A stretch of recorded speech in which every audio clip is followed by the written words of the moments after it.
former Democratic presidential candidate and Hawaii representative Tulsi Gabbard actually filled in for Tucker Carlson on Fox News. Let's watch some of that. Europe is in a massive energy crisis right now, with the price of electricity in France just hitting record highs. Their government is ordering businesses to cut back on the use of illuminated signs and advertising. In Berlin, Germany, they're turning off non-essential traffic lights at night. Millions could be without heat this winter. In Spain, it's now illegal in some places to put your AC below 80 degrees Fahrenheit. The UK is bracing for wide-scale blackouts this winter. Why is all this happening? Because of Joe Biden's sanctions that are nothing short of a modern-day siege. Now, this comes at a great cost, but Joe Biden told us, hey, this is necessary to defend Ukraine. Defending freedom will have cost for us as well, and here at home. We need to be honest about that. But as we do this, I'm going to take robust action to make sure the pain of our sanctions is targeted at the Russian economy, not ours. Now, there are costs for us, but it's not Joe Biden paying the price. Vladimir Putin is not either. Russia's energy revenue is higher now than before the war in Ukraine began. This is a supply problem that Joe Biden created, one that Russia is now profiting from. It's such a good point. I'm glad to see it discussed. It's interesting that you're really only hearing this perspective on Fox News from a former I guess she's not a former Democrat, former Democratic Congresswoman who would probably identify as a kind of independent voice who represents how the Democrats have kind of betrayed a lot of their working class values and a lot of their previous non-interventionist values, to the extent they ever had those. Really, it was bipartisan pro-war stuff forever, and they're, tiny detractors of that approach in the Democratic Party. But now, to the extent there's any opposition to this, it's actually entirely in the Republican Party for the most part. But very interesting. I totally agree with her. I don't know I think you agree as well, but the sanctions just have not worked. It'd be one thing if we're like, okay, we have to do this, and then this will, this will destroy Russia or something. They'll pull out of this war. Didn't work.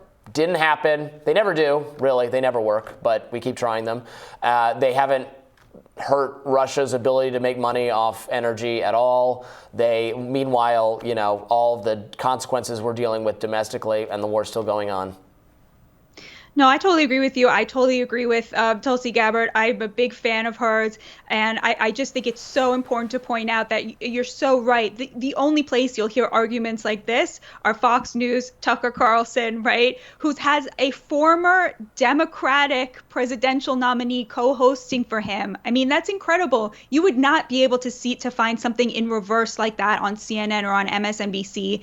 And I totally agree with you that it's insane that all of the anti-war energy is coming from the MAGA right. You look at these MAGA, the ultra quote unquote MAGA candidates or representatives, people like Marjorie Taylor Greene, and there's a lot MAGA. Exactly. There's a lot to criticize there, but you also have to truly admire that this is the anti-war faction of the American government right now. Marjorie Taylor Greene out there voting against giving billions and billions and billions of weapons and money to Ukraine that we have no idea where it's going. It's just disappearing in there. And meanwhile, our working class is struggling. It's disgusting. And you can't hear anybody on the left taking on this anti-war stance, questioning, just taking, American resources and shipping them off to another country that we have no real interest in whether or not the Donbas region is part of Ukraine. Is that really worth $40 billion?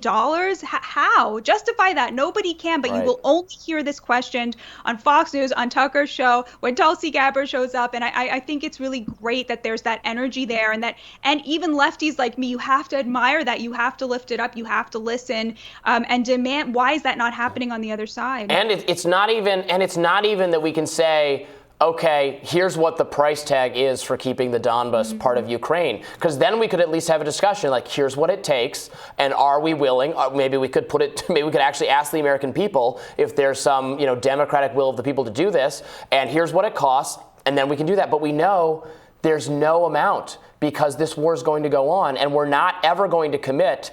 We're not going to commit troops. We're not going to start World War III over this, which means it's going to be a matter of time, probably like our conflict in Afghanistan and other places where we can draw it out, but the result in the end will be the same. So we're not choosing between, well, here's what it costs. It's just, it costs this until it eventually fails, which is what I don't understand about our administration. I don't get why they don't realize that the whatever it takes at all costs approach just means this goes on forever. There's until the end of time, until we do give up. And then it falls into Russian hands, it's de facto already Russian control. Like, even if the goal is noble, even if I agree, like, well, yeah, I'd rather the Donbas be part of Ukraine and Russia not be in the country and them have nothing to do with Ukraine. Sure, I'd rather Vladimir Putin was not the leader of Russia, which some, pro-Western enlightened, figure was the head of this government. It wasn't autocratic. I wish the same for China. But wishing it doesn't make it so, nor does it mean that there's a policy we could pursue that would accomplish that. We have to be realistic. We have to be humble and realistic about what we can actually accomplish. And what we can actually accomplish is maybe something domestically for a change, not, in these other countries.